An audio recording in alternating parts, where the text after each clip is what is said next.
There exists a profound paradox in the human experience. We are social creatures who crave connection, yet the most transformative moments of our lives often occur in complete solitude. To walk alone, truly alone, requires a courage that surpasses the bravery needed to face external dangers. It demands that we confront the vast, echoing chambers of our own consciousness without distraction, without the comforting noise of others' voices to drown out the whispers of our deepest truths. Before we begin, if you enjoy this video, give me a like, comment below about your thought and hit subscribe button so you don't miss any video inspired by Yogananda's teaching.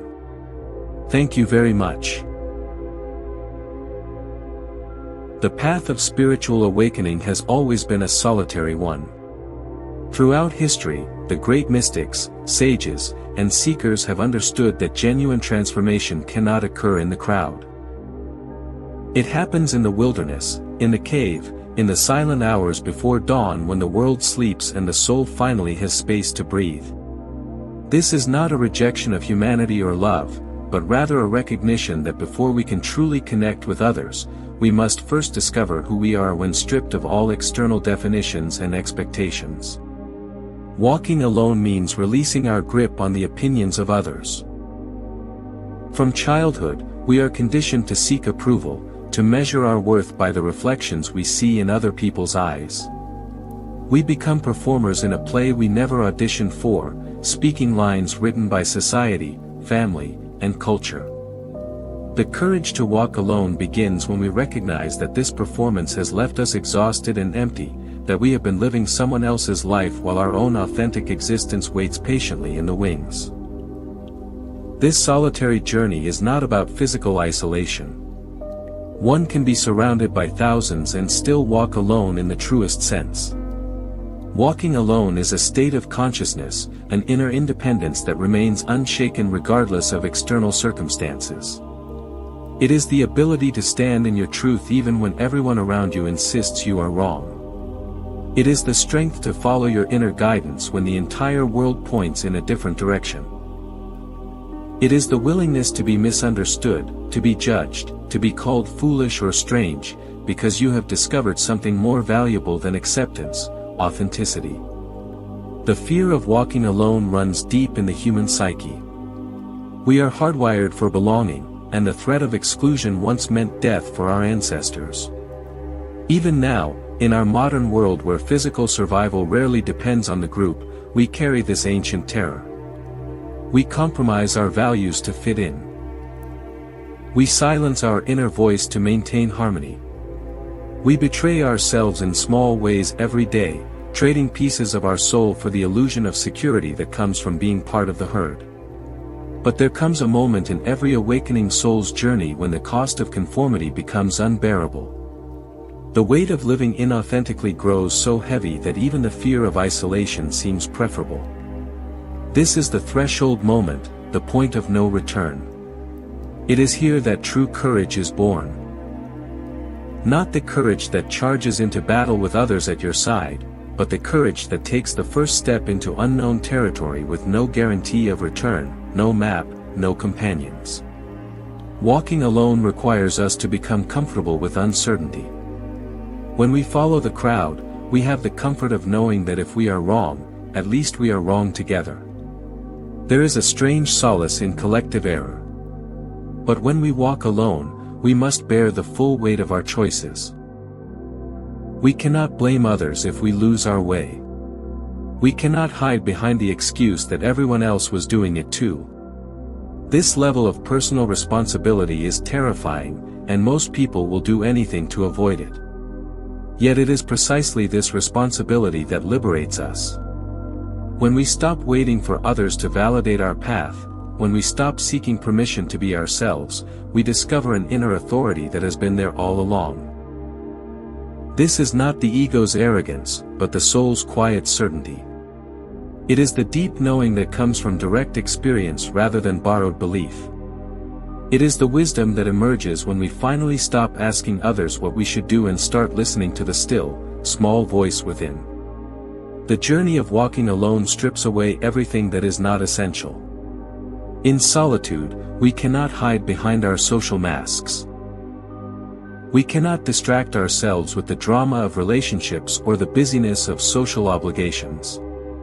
We are forced to face ourselves as we truly are, not as we pretend to be, not as we wish we were, but as we actually are in this moment. This confrontation with reality is both humbling and liberating. We see our flaws clearly, but we also discover strengths we never knew we possessed. There is a particular kind of loneliness that comes with spiritual growth. As we evolve, we may find that we no longer fit into the spaces we once occupied. Old friendships may fall away. Family members may not understand the changes they see in us. We may feel like strangers in familiar places, speaking a language that others no longer comprehend. This is the loneliness of the pioneer, the explorer who has ventured beyond the mapped territories of conventional existence. This loneliness is not a sign that something is wrong. It is a natural part of the journey. As we raise our consciousness, we vibrate at a different frequency. We become interested in different things. We ask different questions. We can no longer engage in the superficial conversations that once satisfied us. We hunger for depth, for meaning, for truth. And in a world that often values entertainment over enlightenment, this hunger can feel isolating. But here is the beautiful paradox: it is only by walking alone that we discover we are never truly alone. When we release our dependence on human approval and connection, we open ourselves to a deeper connection with the divine, with nature, with the universal consciousness that flows through all things. We discover that solitude is not emptiness but fullness. The silence we once feared becomes a sanctuary. The aloneness we dreaded becomes a homecoming. Walking alone teaches us to trust ourselves. In a world full of experts and authorities, all claiming to know the right way to live, the courage to trust our own inner guidance is revolutionary. We learn to distinguish between the voice of fear and the voice of intuition. We develop the discernment to know when to listen to advice and when to follow our own path. We become our own guru, our own teacher, our own guide. This does not mean we reject all wisdom from others. The truly courageous soul is humble enough to learn from everyone and everything. But there is a difference between learning from others and living through others. Walking alone means we take what resonates, leave what doesn't, and always return to our own center for the final decision. We become students of life itself rather than followers of any single teacher or teaching. The path of walking alone is not for the faint of heart. It requires us to face our deepest fears.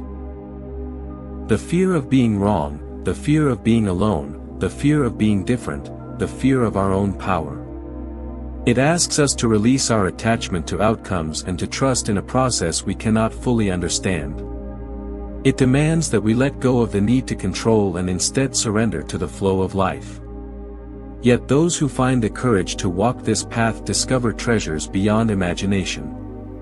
They find an inner peace that does not depend on external circumstances. They develop a strength that cannot be shaken by the storms of life. They access a creativity and wisdom that flows from the deepest source. They become truly free, not free from responsibility or challenge, but free from the prison of other people's expectations and their own limiting beliefs. Walking alone also means walking with integrity. When no one is watching, when there is no one to impress or please, we reveal our true character. The solitary path is a crucible that burns away pretense and reveals what is real. It asks us to be honest with ourselves in ways that are impossible when we are constantly performing for others. This honesty can be brutal, but it is also purifying. It clears away the debris of self-deception and allows us to see ourselves clearly. In this clarity, we discover our purpose. Not the purpose that society assigns us, not the role that family expects us to play, but the unique contribution that only we can make to the world. This purpose cannot be found in books or given to us by others.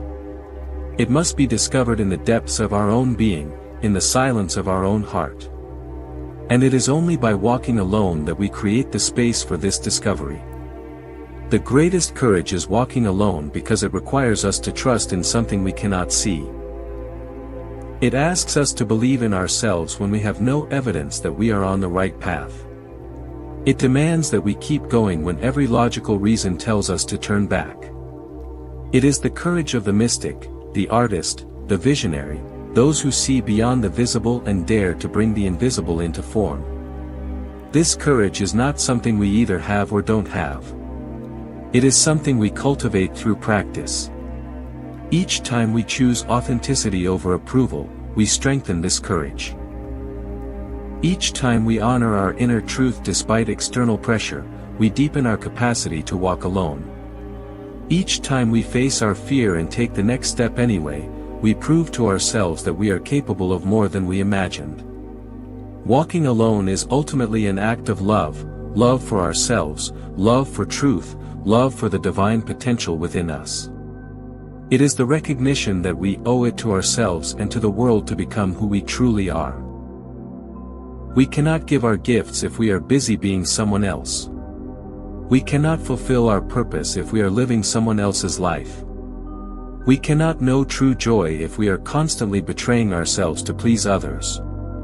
The path may be solitary, but it leads to the most profound connection. When we have the courage to be fully ourselves, we give others permission to do the same. Our authenticity becomes a beacon for other seekers, a reminder that it is possible to live differently. We may walk alone, but we light the way for others who will follow. In the end, the greatest courage is walking alone because it is the path to becoming whole. It is the journey from fragmentation to integration, from confusion to clarity, from fear to love. It is the hero's journey that each soul must take, not once but continuously, as we shed old skins and step into new versions of ourselves. It is the courage to die to who we were so that we can be born into who we are becoming. This is the courage that changes everything. It is the courage that transforms not just our own lives but ripples out to touch everyone we encounter. It is the courage that the world desperately needs, the courage of individuals who dare to be themselves, who trust their inner guidance, who walk their own path regardless of whether anyone else understands or approves. The greatest courage is walking alone, and it is available to each of us in every moment. All it requires is the willingness to take the first step, to trust the journey, and to keep walking even when the path ahead is unclear. For in that walking, in that solitary journey into the depths of our own being, we discover that we are never truly alone. We are held by something greater, guided by something wiser, loved by something infinite. And in that discovery, we find the courage to keep walking, one step at a time, into the fullness of who we are meant to be.